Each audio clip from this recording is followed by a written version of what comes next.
அஸ்ஸலாமு அலைக்கும் வரஹ்மத்துல்லாஹி வபரகாத்துஹு. அன்புக்குரிய நேயர்களே, இன்றைய நாள் அறிவின் வெளிச்சம் நிகழ்ச்சியின் வாயிலாக கேள்வி பதில், இந்த கேள்வி பதில் நிகழ்ச்சியை எமக்கு அழகான முறையிலே தெளிந்த பதில்களை தருவதற்காக வேண்டி நமது கலையகத்தில் இன்றும் எங்களுடைய கண்ணியத்திற்குரிய உஸ்தாத் மௌலவி அப்துல் ஹஃபீல் கௌசி ஹஸ்ரத் அவர்கள் வந்திருக்கின்றார்கள். அஸ்ஸலாமு அலைக்கும். வலைக்கும் அஸ்ஸலாம் வரஹ்மத்துல்லாஹி வபரகாத்துஹு. நமது கமெண்ட் மூலமாக நமது நேயர்கள் கேட்ட கேள்விகளை தொகுக்கப்பட்டு அந்த கேள்விகள் இன்று பதில்கள் எதிர்பார்க்கப்பட்டு நான் தற்பொழுது கேள்விகளை கேட்கின்றேன் ஹஸ்ரத் அவர்களே. முதலாவது கேள்வியாக, ஒரு குழந்தையை இஸ்லாமிய முறையில் வளர்த்தெடுக்க வழிமுறைகள் என்ன என்று கேட்டிருக்கின்றார்கள். ஒரு குழந்தையை இஸ்லாமிய வழிமுறையில் வளர்த்தெடுக்க வழிமுறைகள் என்ன? அஸ்ஸலாமு அலைக்கும் வரஹ்மத்துல்லாஹி வபரகாத்துஹு. இஸ்லாமிய முறையில் ஒரு குழந்தையை வளர்த்தெடுப்பது எவ்வாறு என்று ஒரு வாசகர் எம்மிடத்தில் வினா தொடுத்திருக்கின்றார். முதலாவதாக, இஸ்லாமிய முறைப்படி எமது பிள்ளைகளை வளர்த்தெடுப்பதில் பெருமானார் ஸல்லல்லாஹு அலைஹி வஸல்லம் அவர்கள் குறிப்பிடுவார்கள், உங்களது பிள்ளைகளை நீங்கள் அல்லாஹ்வினுடையும் அவனுடைய தூதரையும் நேசிக்கக்கூடிய விதத்தில் வளர்த்தெடுங்கள் என்று குறிப்பிடுவார்கள். அதே போன்று பிள்ளைகளை இஸ்லாமிய முறைப்படி வளர்த்தெடுப்பதில் மிக முக்கியமான ஒன்று, இறைவனுடைய விடயத்தில் ஆசை ஊட்ட வேண்டும், அவர்களை பயமுறுத்தக்கூடாது, அச்சப்படுத்தக்கூடாது. இவ்வாறு ஆசையூட்டுகின்ற போது எந்த ஒரு விடயத்திலும் அந்த பிள்ளைகளை ஆசைப்படுத்துகின்ற போது அந்த விடயங்களை செய்வதற்கு அவர்கள் தாமாக முன் வருவார்கள். அதாவது ஆசை ஊட்டுவது என்றால் என்ன, அச்சப்படுத்தக்கூடாது என்றால் என்ன? ஆசை ஊட்டுவதென்றால், நீ இவ்வாறான விடயங்களை செய்தால் அல்லாஹ்வுக்கு சுப்ஹானஹு தஆலா உனக்கு நாளை மறுமையில் இவ்வாறான கூலியை தருவான், இந்த உலகத்திலும் இவ்வாறான நட்பேர்கள் உனக்கு ஏற்படும் என்கின்ற ஆசையை பிள்ளையினுடைய உள்ளத்தில் விதைக்கின்ற போது அது காலங்கள் செல்கின்ற போது அது பெரிய ஒரு தாக்கத்தை பிள்ளையில் ஏற்படுத்தும். இதுபோன்று பிள்ளைக்கு அச்சமூட்டுவதென்றால், எந்த ஒரு விடயத்தை சென்றவுடனும் அல்லாஹ் உன்னை தண்டிப்பான், அல்லாஹ் உன்னை நாளை மறுமையில் நரகத்தில் போடுவான், நெருப்பினால் எரிப்பான், இவ்வாறான விடயங்களை நாம் சொல்லி வளர்க்கின்ற போது அந்த பிள்ளைகளுடைய உள்ளத்தில் இறைவனை பற்றி உண்டான எதிர்மறை சிந்தனைகளை அது ஏற்படுத்த வாய்ப்புண்டு. அவை இறைவன் இறைவன் இரக்கமானவன், இறைவன் அவனது அடியார்களுக்கு இவ்வாறான அருட்கொடைகளை செய்கின்றான் என்ற ஆசை ஊட்டுவது இஸ்லாமிய குழந்தை வளர்ப்பில் மிக முக்கியமான ஒரு விடயமாக. அதில் இன்னும் ஒரு கேள்வி உண்டு ஹஸ்ரத் அவர்களே. ஒரு குழந்தை மிக மோசமான வார்த்தைகளை பேசியோ அல்லது மிக மோசமான ஒரு செயற்பாடை செய்கின்ற பொழுது அடித்தால்தான் அந்த செயலையோ அந்த வார்த்தையோ அந்த பிள்ளை விடும் என்கின்ற அந்த தருணத்திலே பிள்ளைக்கு அடிக்கலாமா, அடித்து வளர்க்கலாமா? நல்ல ஒரு விடயம். பொதுவாக குழந்தைகள் கெட்ட வார்த்தைகளோ கெட்ட செயல்களோ சுயமாக செய்வதல்ல. அந்த பிள்ளைகள் கெட்ட வார்த்தை பேசுவதல்ல, கேட்ட வார்த்தையைத்தான் பேசும். ஆகவே நாம் அந்த குழந்தை வளர்ப்பில் எமது சூழலை, சிறந்த ஒரு சூழலை அந்த பிள்ளைக்கு அமைத்து கொடுக்கும். நமது கேள்வியில் இரண்டாவது கேள்வியோடு இந்த விடயம் தொடர்பு படுவதை போன்று எனக்கு இருக்கின்றது. இரண்டாவது கேள்வி என்னவென்றால், அதையும் கேட்டேன் என்றால் நன்றாக இருக்கும், இதோடு சேர்ந்து போகலாம் என்று. ஒரு குழந்தையை வளர்த்தெடுப்பதில் கணவன் மனைவியின் வகிபாகம் என்ன என்பது இரண்டாவது கேள்வி. அவை இந்த கேள்விக்கு நாம் சொன்னது போன்று, பெற்றோர்கள் பிள்ளைகளை சிறந்த முறையில் வளர்த்தெடுப்பதற்கு மிகச்சிறந்த ஒரு சூழலை அந்த பிள்ளைகளுக்கு ஏற்படுத்த வேண்டும். அதில் பெற்றோர்கள் தங்களுக்கு மத்தியில், கணவன் மனைவிகள் தங்களுக்கு மத்தியில் பேசக்கூடிய வார்த்தைகளையும் நாகரிகமான இஸ்லாமிய வரையறையை தாண்டாத வார்த்தைகளை பேசி பழகின்ற போது அதை செவியுறக்கூடிய பிள்ளைகளும் அவ்வாறான வார்த்தை பிரயோகங்களை மேற்கொள்ளும். அதுதான் நான் மேலே சொன்னேன், எந்த ஒரு பிள்ளையும் கெட்ட வார்த்தைகள் கெட்ட செயல்கள் தாமாக செய்வதில்லை. பொதுவாக கேட்ட வார்த்தையைத்தான் பிள்ளை சொல்லும், கெட்ட வார்த்தையை சொல்லார். அவை இந்த சிறந்த ஒரு சூழல் அமைகின்ற போது அந்த பிள்ளைகளுக்கு இவ்வாறான தாக்கங்கள் ஏற்படாது. அவை அந்த பிள்ளைகளை தண்டிக்க வேண்டும் என்கின்ற நிலைப்பாடு வருகின்ற போது பொதுவாக நாயம் ஸல்லல்லாஹு அலைஹி வஸல்லம் அவர்கள் சொல்லுவார்கள், ஒருவர் ஒரு தவறு செய்கின்ற போது அவரை அழகான முறையில் எடுத்து இயம்ப வேண்டும். அவரிடத்தில் இவ்வாறு செய்வது எமக்கு அவப்பேரை ஏற்படுத்தும், உங்களுக்கு அடுத்தவர்கள் உங்களை குறையாக பார்ப்பார்கள். இவ்வாறு நல்ல ரீதியில் உபதேசம் செய்தால் பிள்ளைகள் செவிமடுப்பார். அவ்வாறு இல்லாமல் எடுத்தெடுப்பில் அந்த பிள்ளைகளை நாம் தண்டிக்க முற்படுகின்ற போது அந்த பிள்ளைகளுக்கு பெற்றோர்களில் ஒரு வெறுப்புணர்வு இவ்வாறு ஏற்படும். அவை தண்டிக்காமல் ஆரம்ப கட்டமாக நல்ல முறையில் அழகிய முறையில் கூறுவது, அவ்வாறு தண்டிக்கக்கூடிய சூழல் ஏற்படுகின்ற போது இஸ்லாம் சில வரையறைகளை வைத்திருக்கின்றது. பொதுவாக எமக்கு கடமையாக்கப்பட்ட தொழுகையை கூட ஒரு பிள்ளை தவற விடுகின்ற போது 10 வயதுக்கு மேற்பட்டால் 10 வயதை அடைந்ததற்கு பிறகுதான் அதற்காக தண்டிக்க வேண்டும் என்ற கட்டளை இருக்கிறது.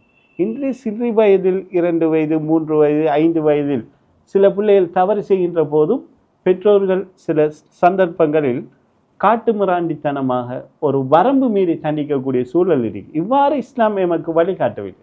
அவ்வாறான தண்டனைகளை குறைக்க வேண்டும்.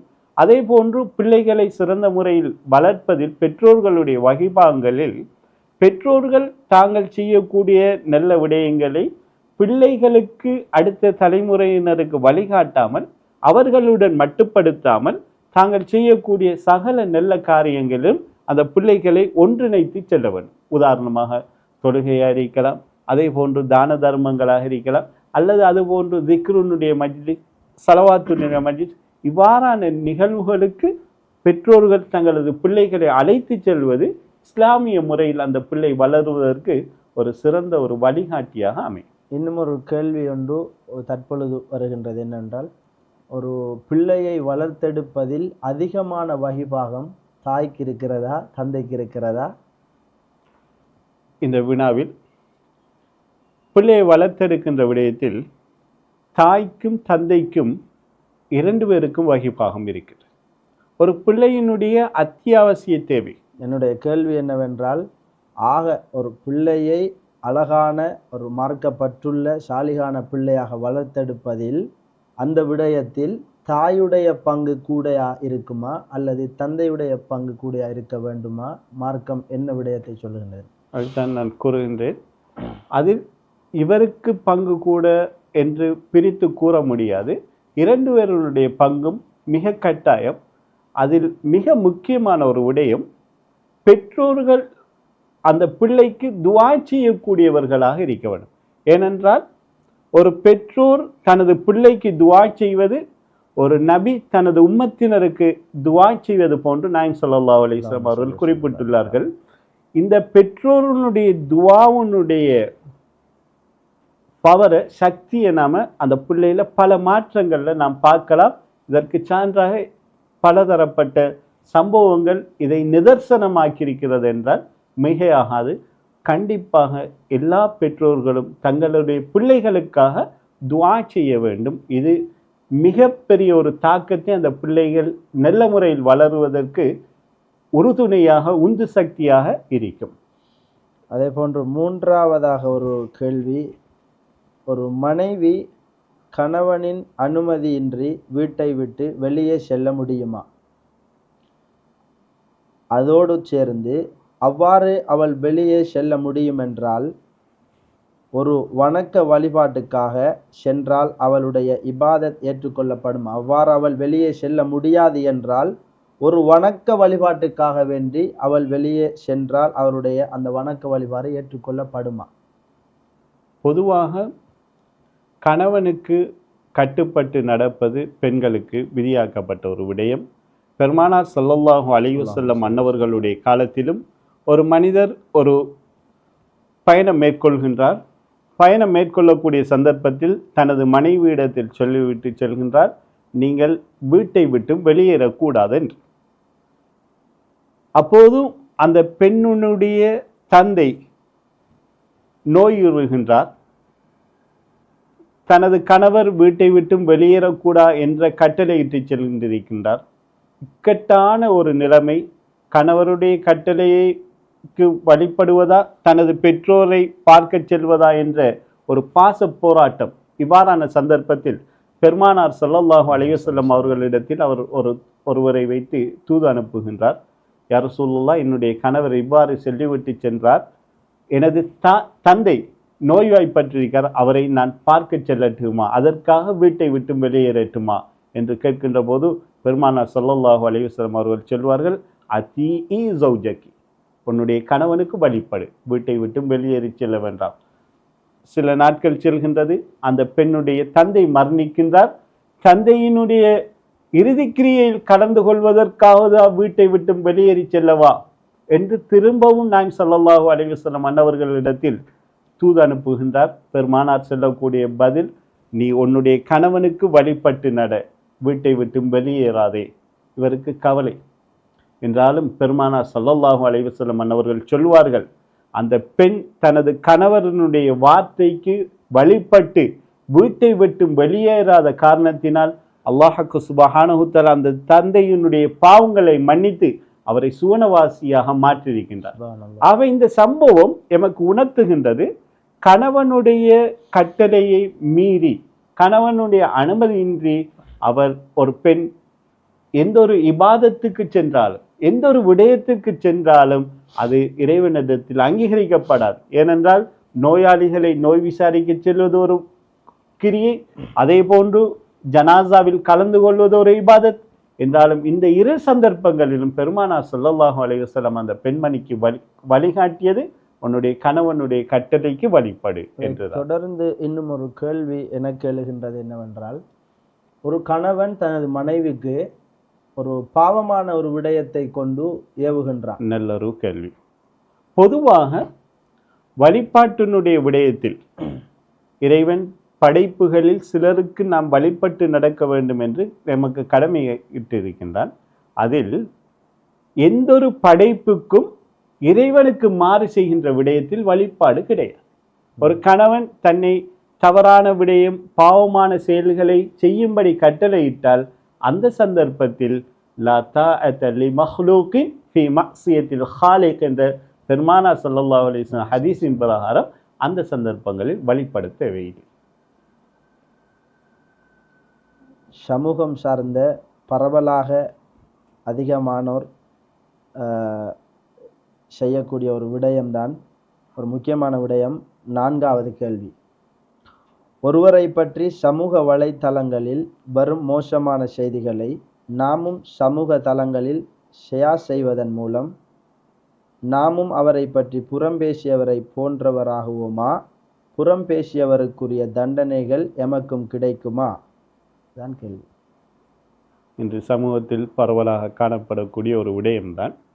பொதுவாக எந்த ஒரு செய்தி வருகின்ற போதும் அந்த செய்தியினுடைய உண்மைத்தன்மையை ஊர்ஜிதப்படுத்தி கொள்ள வேண்டும். ஏனென்றால் அல்லாஹ்வுக்கு சுப்ஹானஹு தஆலாவும் அல்மறையில் சொல்லும்போதும், உங்களிடத்தில் ஒரு பாவி ஒரு செய்தியை கொண்டு வந்தாலும் அதில் ஃபதபையனும், நீங்கள் தெளிவை பெற்றிருக்குங்க என்று கூறப்படுகின்றது. இதில் ஒரு மனிதனுடைய குறையை பற்றி நாம் இந்த சமூக வலைத்தளங்களில் பரப்புவதன் மூலம் அது ஆண்டாண்டு காலம், பல காலங்கள் அது சமூக வலைத்தளங்களில் உலா வந்து கொண்டிருக்கும்.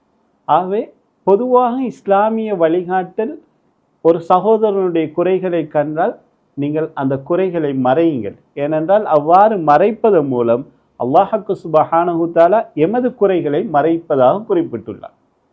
இன்னொரு ஹதீஸில் பெருமானார் ஸல்லல்லாஹு அலைஹி வஸல்லம் அவர்கள் குறிப்பிடுவார்கள், ஒரு மனிதனை பொய்யன் என்று சொல்வதற்கு ஒரு விடயம் போதும். அதாவது அவர் எதெல்லாம் கேள்விப்படுகின்றாரோ அதெல்லாம் பிற மனிதருக்கு சொல்லக்கூடிய ஒரு மனிதர் அவர் பொய்யன் என்கின்ற விடயத்திற்கு இந்த விடயமே போதுமாகும் என்று பெருமானார் ஸல்லல்லாஹு அலைஹி வஸல்லம் அவர்கள் ஒரு ஹதீஸில் குறிப்பிடுவார்கள்.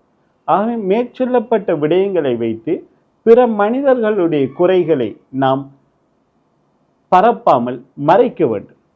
பொதுவாக எம்மில் பல குறை இருக்கும். இதை அழகான ஒரு கவியிலும் குறிப்பிடுவார்கள்.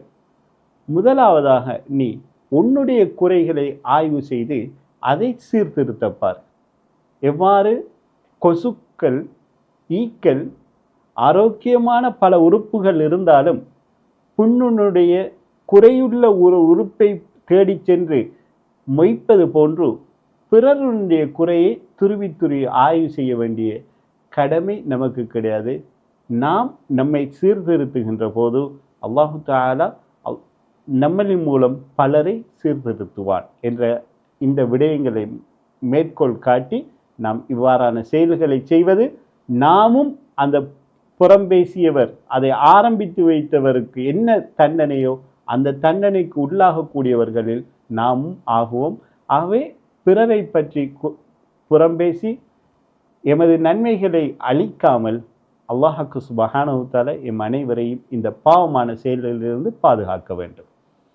அதே போன்று முகநூலில் ஒருவர் நமக்கு ஏசுகின்றார். அவருக்கு பதிலாக நாங்கள் ஏசி, அவர் எப்படி ஏசினாரோ அதே போன்று அல்லது அதைவிட அதிகமாக ஏசி, அல்லது அவரை பற்றிய உண்மையான அவர் தவறானவர் என்று சமூகத்துக்கு மத்தியில் சொல்லுகின்ற செய்தியோ அல்லது இவ்வாறான விடயங்களுக்கு ஏதாவது அனுமதிகள் இருக்கின்றதா?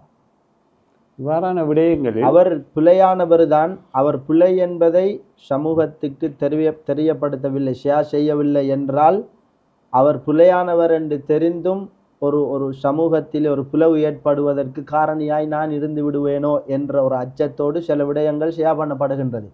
அதை வைத்து கேட்கின்றேன். இது விடயத்தில்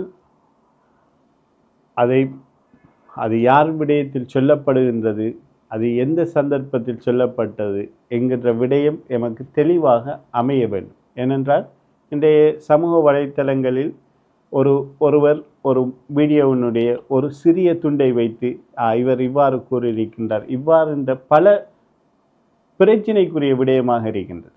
இந்த விடயத்தில் பெருமானார் ஸல்லல்லாஹு அலைஹி வஸல்லம் அவர்கள் எமக்கு காட்டி தந்த வழிமுறை, நாம் பிறர் குறையை மறைக்க வேண்டும். இதே போன்று நாம் குறை சொல்லக்கூடியவருக்கு, எமக்கு ஏசக்கூடியவருக்கு நாம் ஏசுகின்ற போது அவ்விடத்தில் நான் நினைக்கின்றேன் ஒரு சமரசம் ஏற்படாது, அது இன்னும் நீண்டு கொண்டு தான் போகும்.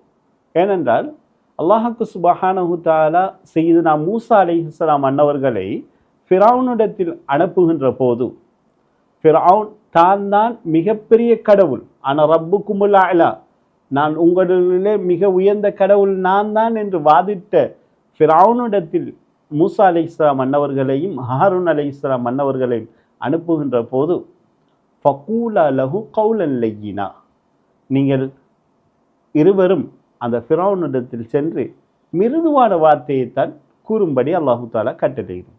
அவன் இந்த வசனங்களை நாம் சற்று சிந்திக்கின்ற போது நாம் நமக்கு ஏசக்கூடியவர்கள், தூற்றக்கூடியவர்களுக்கு நாம் அதே பாணியில் பதில் சொல்லாமல் அழகிய முறைகளை கையாளலாம். அல்லது நாம் இதற்கு பதில் சொல்ல போனால் தான் இந்த பிரச்சனை அதிகமாக போது, அந்த விடயத்தை நாம் கணக்கெடுக்காமல் விட முடியும். இதற்கு ஒரு உதாரணம் சொல்லலாம். நாம் பாதையில் செல்கின்றோம், எம்மை பார்த்து ஏதோ ஒன்று குறைக்கின்ற போது நாமும் அதற்காக குறைப்போம் என்றால் அது முஃமினுடைய பண்பல்ல. இவ்வாறான பல விடயங்களை வைத்து நாம் அந்த விடயங்களை தவிர்ந்து கொள்வது சால சிறந்ததாக இருக்கும் என்று நான் கருதுகிறேன். ஜஸாக்குமுல்லாஹ் ஹைரா. கேட்கப்பட்ட எங்களுடைய நேயர்களுடைய கேள்விகள் அனைத்துக்கும் என்னுடைய கேள்விகளுக்கும் தெளிவான அழகான முறையிலே பதில் தந்தமைக்கு ஜஸாக்குமுல்லாஹ் ஹைரா உஸ்தாதன் அவர்களே. அன்புக்குரிய நேயர்களே, மீண்டும் ஒரு கேள்வி பதில் நிகழ்ச்சியின் வாயிலாக, அதாவது எங்களுடைய அறிவின் வெளிச்சம் நிகழ்ச்சியின் வாயிலாக கேள்வி பதில் நிகழ்ச்சிக்குள் நாங்கள் நுழைந்து இன்னும் ஒரு முறை சந்திக்கலாம். அதுவரைக்கும் உங்களிடமிருந்து விடைபெறும் நான் AM அஸ்வான் கௌசி. எங்களோடு இன்றைய நாள் அழகிய முறையில் பதில் தந்தவர்கள் கண்ணியத்திற்குரிய அப்துல் ஹஃபீல் கௌசி ஹஸ்ரத் அவர்கள். அஸ்ஸலாமு அலைக்கும் வரஹ்மத்துல்லாஹி வபரகாத்துஹு.